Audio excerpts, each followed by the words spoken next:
Good morning and welcome to the Core Connection.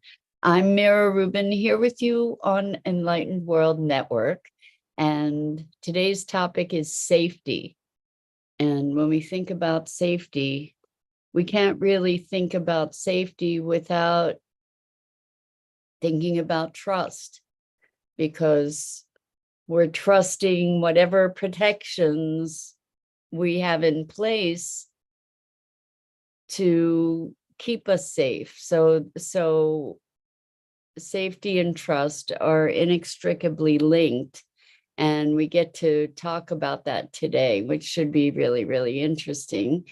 But before we get started, let me say good morning to you, Rosalind, and good morning to everybody else who's joining us. It's great to be here with you, and let's just take a couple minutes to get present. So let's take a deep breath in through your nose and hold it.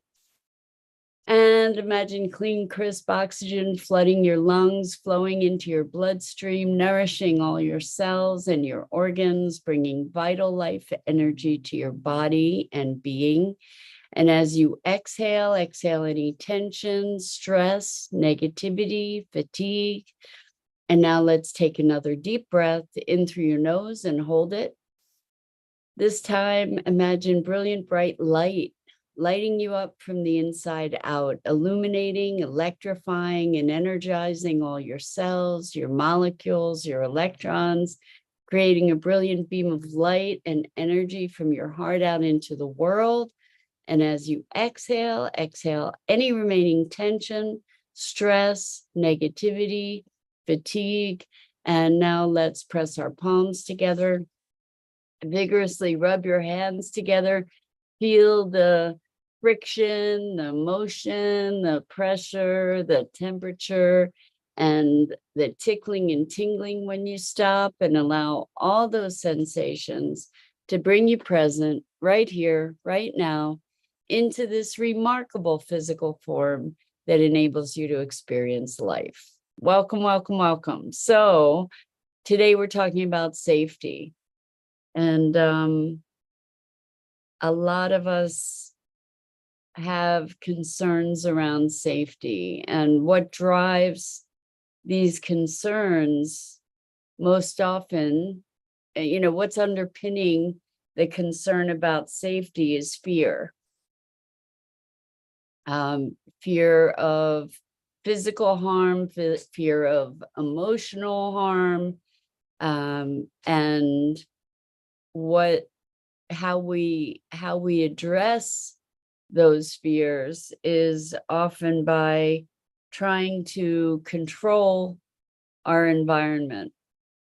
And good morning, Robin. Great to have you here with us. We're talking about safety this morning, and how safety and trust are inextricably linked, because whatever protections we might put in place in any given situation, in order to feel safe, we need to be able to trust in the integrity of those protections, whether they're emotional, physical, circumstantial, whatever. And so it's interesting, because if we find a path to trusting life, then we can sort of bypass a lot of the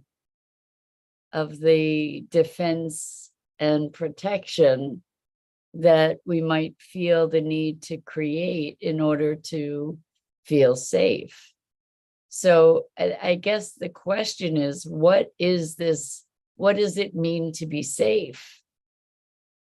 We talk about playing it safe, and a lot of us have conversations where we just say things like, I don't feel safe.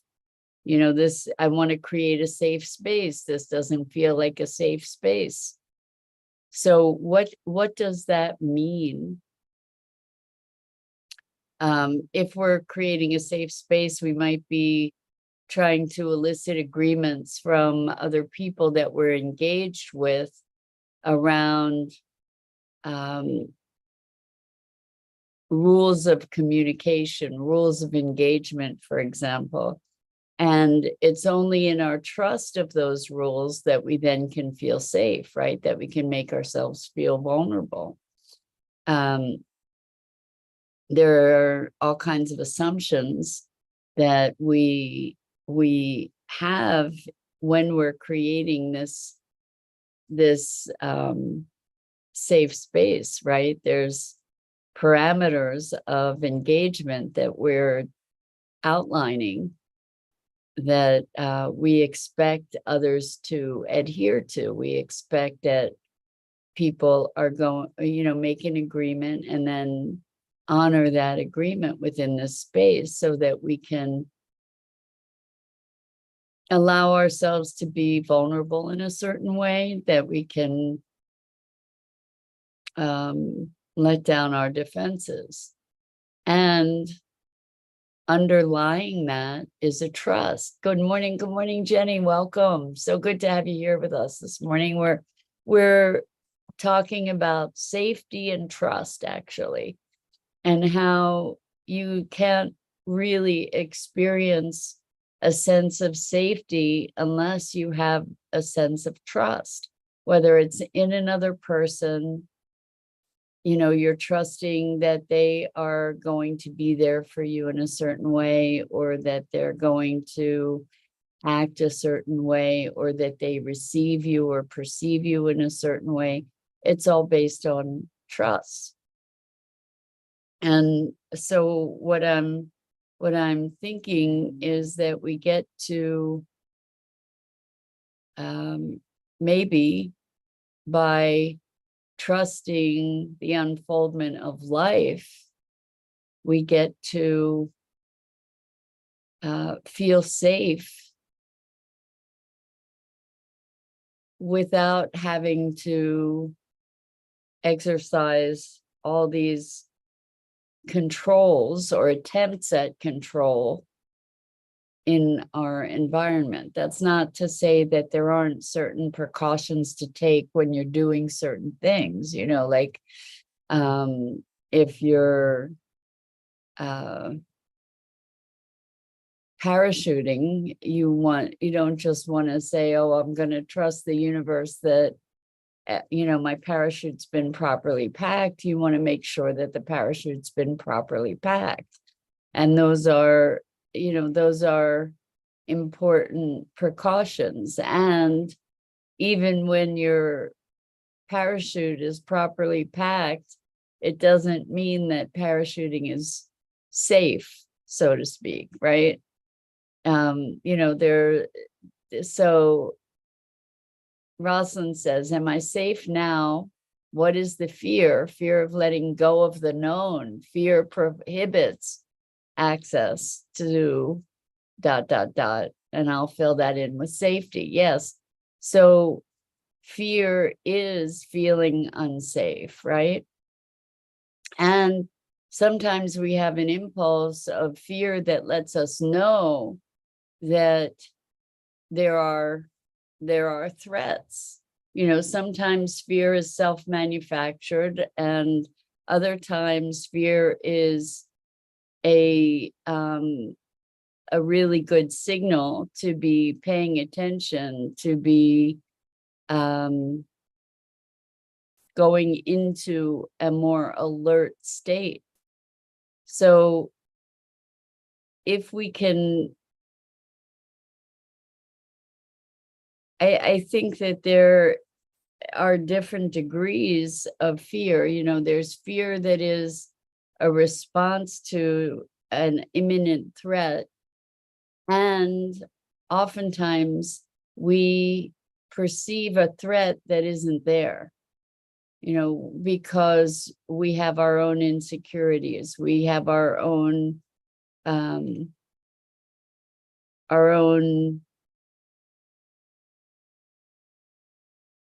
predilections to seeing threats everywhere. Perhaps like as a child growing up in a dysfunctional environment, there were threats all the time. And so there's a conditioned response to perceived threat everywhere, even when it isn't there. And what's underlying that is an underlying feeling of being unsafe. And so there, it flips back and forth. There's the fear and the lack of safety, and also the lack of trust of self. So self to determine, is this safe? Can I trust my assessment? Can I trust myself to know how to respond appropriately, for example? So Rosalind says safety is a construct. Danger is a construct. What are we willing to sacrifice for safety? That's such a good question, Rosalind. Staying in a job you don't like to pay the bills? ? Great question, Rosalind, because what happens with trying to create safety is that we often create a smaller and smaller world, a smaller and smaller context, so that we can maintain at least the illusion of control. And oftentimes what we consider safe isn't really safe at all. So for instance, staying in a job you don't like to pay the bills, and then all of a sudden that job gets pulled out from under you anyway. I've seen that happen with people where, they were staying in a position at a company because they considered it prudent and safe, and then it wasn't safe anymore because they got pushed out of their position. So oftentimes in the name of safety, we limit ourselves, we limit our world, we limit our expression. It's not safe to say what you think. That's often the case for kids in a dysfunctional environment, and then they grow into adults having learned that it's not safe to say what they think, and it becomes very hard for them to express themselves. So Jenny says, it seems every time I lower my guard, I get taken advantage of. I take a loss in one way or another. Hard lessons I've learned since living in Colorado. So Jenny, I think that is a situation that a lot of people encounter. And here's the thing. When we lower our guard, what happens is we often override our own knowing. So, and we consider that it's lowering our guard or trusting someone. But what it is denying our own knowing. And one of the things that I coach people in is be willing to know what you know. So for instance, we get a gut feeling about a situation. And this is tough because it's hard to know, is that just my reactivity or is that my knowing?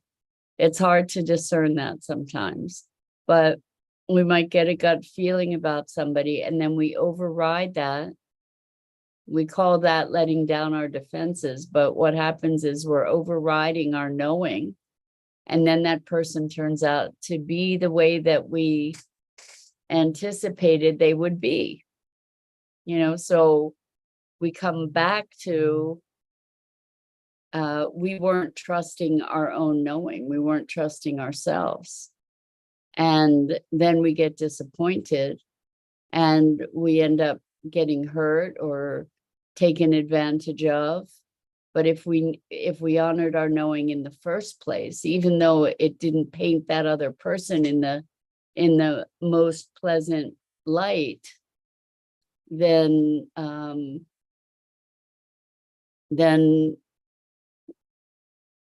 we still, we protected ourselves by honoring our knowing. So Rosalind says, safety is the space where I am not in a defensive posture, as you say, trust. Yeah, so when I feel safe enough in myself, when I trust myself and my discernment, then I can navigate other environments. I can not have to be defensive, and I can be more present to the circumstances. Jenny says, my mom stayed in a crappy job as a front desk clerk at a motel for 21 years to pay the bills. And so, Jenny, your mom's not alone in doing something like that, because the safety or the fear of the unknown, making another choice was greater than the dislike of that job that they felt was safe, that your mom felt secure in, because at least they say the devil you know is better than the devil you don't. And that's a hard choice. But the thing is, we keep our lives small in so many ways by being fearful, by staying what we think is safe. So Jenny says, Jenny got her car stolen when she was helping the person from an abusive situation. Well, so the thing, there probably were signals. But that's a big blow. It's a big blow when you're trying to help someone, and then you get hurt in one way or another. So Robin says, I have trust issues from words not being truthful, need to replay an issue in my relationship. So Robin, yeah,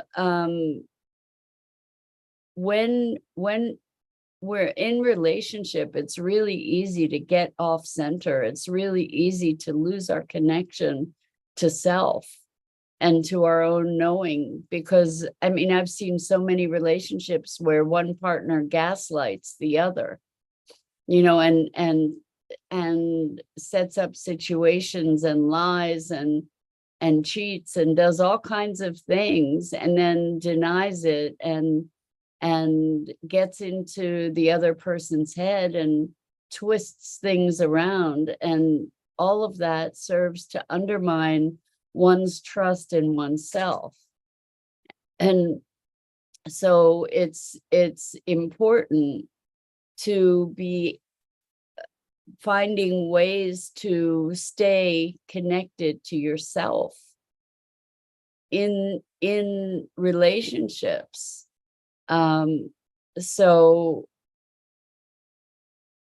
you often have a sense when something's wrong.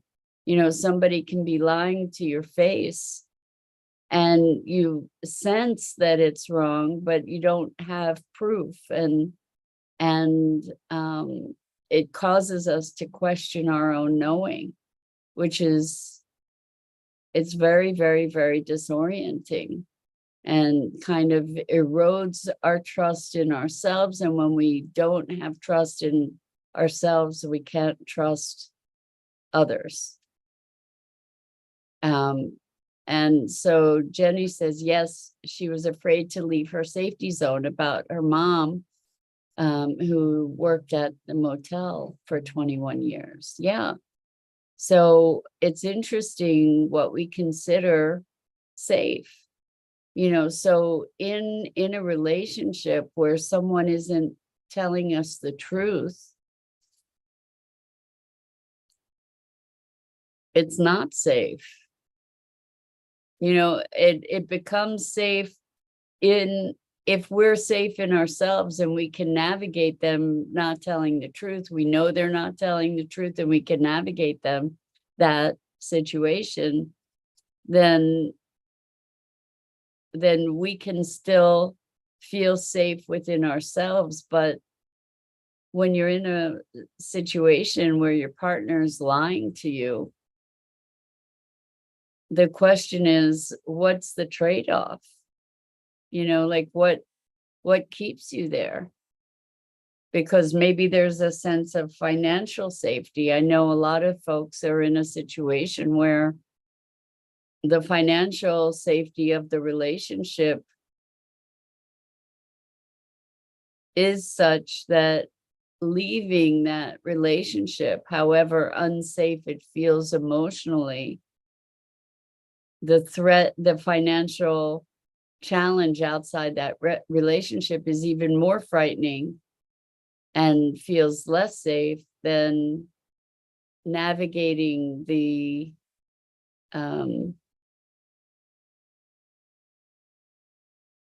psychological terrain of the relationship itself. We often, we are, there are times when our choices are between bad and worse versus good and bad. You know, there are times when our choices reflect degrees of fear rather than degrees of potential. And I think it's very interesting to see the places where we will choose a negative circumstance because at least it's familiar, because at least we know how to navigate it. And making a choice to create a new circumstance would be so disruptive that it behooves us to stay where we are. It's an important thing, I think, to navigate consciously. So Jenny says, my mom started the job right after I was born. So that was a long part of your life that she was doing that job. And Jenny continues, yeah, I dislike my trusting of people. I something that they are out to con or hustle or steal. Well, one of the things is that when we have that expectation, we often attract those people. Oh, I got you. So Jenny says, I barely know that they are out to con or hustle or steal. I would venture to say, Jenny, that on some level, you know, and that's a hard thing to face. I was involved with a guy, not emotionally, business-wise, involved with a guy who was putting together these real estate deals. And I thought I was vetting them for like 6 months before I actually got involved with them. But part of me knew, and I ended up getting royally screwed in a deal that it was just a freaking nightmare. And it had, it has consequences for me forever, and part of me knew.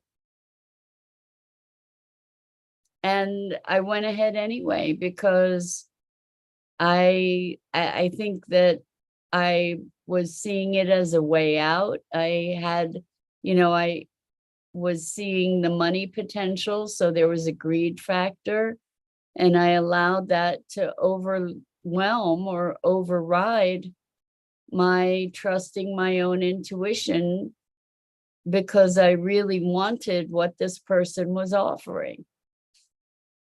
I saw it as a path to greater financial freedom. And Jenny says I was very naive. I could say I was naive, but I think the truth is that I wanted it to be true. And I think that we often override our own knowing, wanting things to be true. And therefore we don't look at the whole picture. And we don't assess it with as critical an eye as we might,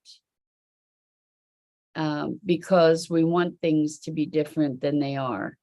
We want to be able to give someone the benefit of the doubt, even though we have a bad feeling about them. And I think that that's a way a lot of us get ourselves in trouble in a big way. And what happens then is it undermines our sense of safety, because it undermines our sense of trust in ourselves and in our own knowing. Robin says intuition. Yeah, intuition, we call these gut feelings intuition, but the truth is that our other than conscious awareness is processing all kinds of information all the time. And it often gets communicated to us through a gut feeling. It's not that it's unfounded, it's just that it's cues that we're not necessarily conscious of. Jenny says, coming from Wyoming, it's a lot different in the big city. I get that, Jenny. I get that. That there's a predisposition to trust people, and that's a beautiful thing, but it also can be really painful when there are people that just take advantage. And there are people that just take advantage, and there are people that are really brilliant con artists that know how to manipulate people emotionally, that know how to find our vulnerabilities and play on them. And it's just awful that people do that. But I agree with you, there are people that do, and it's easy to fall prey to them. And we just get to heighten our BS meters, to pay attention. So Rosalind says, if there's no immediate threat, methods to diffuse the inner energy of making things different from what they are, or ability to discern programmed responses. I don't understand. Let's see. There's no immediate threat. What are methods to diffuse the inner energy of making things different from what they are, or the ability to discern programmed responses? Now I get it. That's tough. It's tough to notice. We get to cultivate our observer, to be observing ourselves and noticing, and to observe ourselves not with judgment, but with curiosity. I've seen people invest tons of money in scams and just totally lose it. And I've lost money that in things that looked safe, that were vetted. So Robin says, we need another meeting on this subject. And Jenny says, yeah, definitely undermines safety. Country smart, learning street smart. LOL. Yeah, it's a big thing, even for city smart to learn street smart, to be able to pay attention to the cues, to listen more deeply and clearly, rather than, wanting everything to be rainbows and unicorns. That's been a big lesson for me. So anyway, perhaps we will revisit this. I think it's a rich conversation, and I want to thank you all for your engagement in it. I'm Mira Rubin. This is the Core Connection, and I go live here each weekday morning on the Enlightened World Network Facebook page and YouTube channel. And I encourage you to check out all the other awesome programming on Enlightened World Network and Enlightened World Living. And Rosalind says, does ego play a role in safety? Perhaps the wisdom comes from the kinder and quieter inner voice. Ego can be hurtful.